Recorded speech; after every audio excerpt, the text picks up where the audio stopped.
Imagine a time when time itself did not exist. There was no sky to look upon, no earth to set foot upon. There were no gods, no people, no death, and not even life itself. There was only a boundless, cold, dark ocean. The Egyptians called it none, silence and darkness.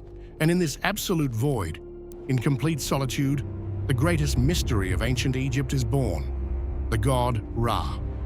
Today we will trace his path from the moment of creation to the eternal battle in the darkness of the night.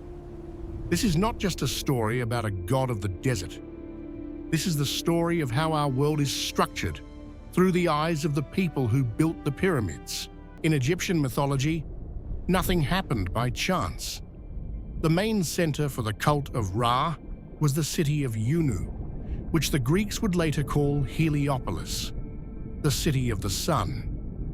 The priests of Heliopolis told that the first being in the universe, Ra, appeared standing on the sacred Benben stone, which rose from the waters of chaos. He came into being by himself, of his own will, from nothingness.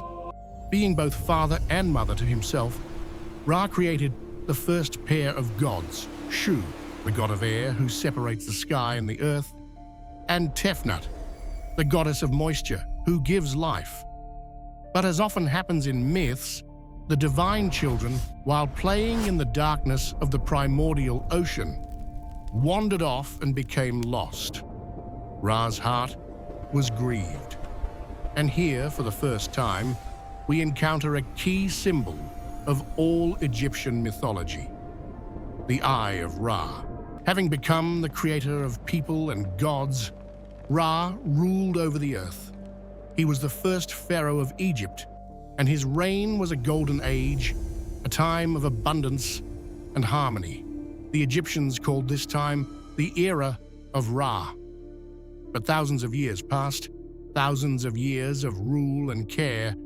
The god's flesh became gold, his bones silver, and his hair precious lapis lazuli. Ra had grown old, and the people, seeing that their creator was no longer so powerful, that his jaw hung slack and his saliva dripped onto the earth, plotted evil against him. Ra learned of the conspiracy, and he flew into a rage, the likes of which the world had never seen.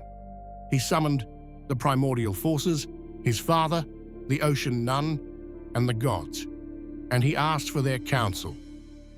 But Ra's heart was shattered by the betrayal.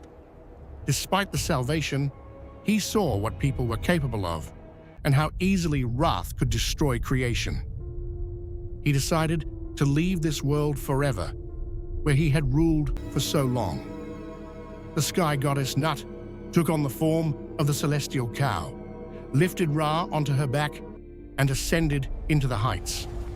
The earth began to drift away below, becoming smaller and smaller. The people saw that the sun was departing.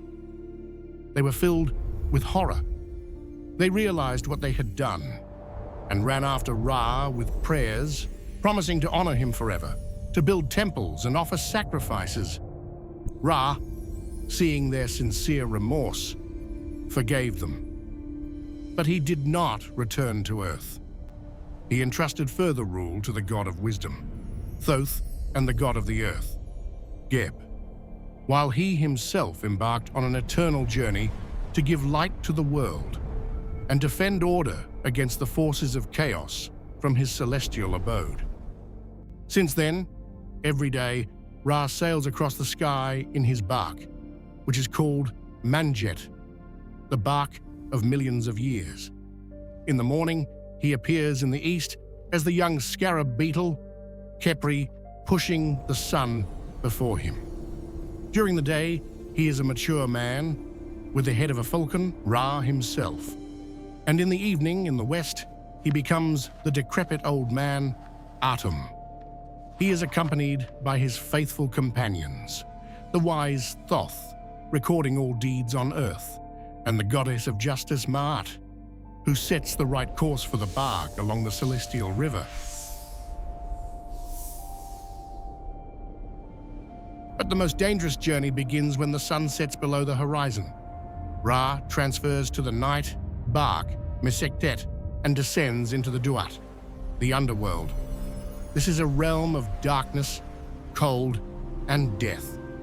It is the place where the souls of the deceased go. And here in the darkness, his main enemy lies in wait, the giant serpent Apophis, lord of darkness and chaos. The length of his body reaches 450 cubits, that's over 200 meters, and every day he tries to destroy order. Each night, Apophis tries to stop the Bark to drink the subterranean Nile so that the sun will never rise. If he swallows the sun, eternal darkness will fall. In this battle, Ra is helped not only by the gods, but also by the souls of the dead who have earned the right to fight alongside him. The main blow is struck by mighty Set, the god of chaos and the desert, who in that moment becomes the defender of order. The Egyptians believed that if Ra were to lose this battle even once, the world would plunge into darkness forever. The cult of Ra became the foundation of all Egyptian civilization for thousands of years. Starting with the 5th dynasty, every self-respecting pharaoh bore the title Son of Ra, emphasizing his divine nature and right to rule. They built temples and obelisks covered in gold to reflect the light of their celestial father. Later, when the capital moved to Thebes, Ra merged with the local god Amun, becoming Amun-Ra, the king of the gods. The most powerful deity in the pantheon,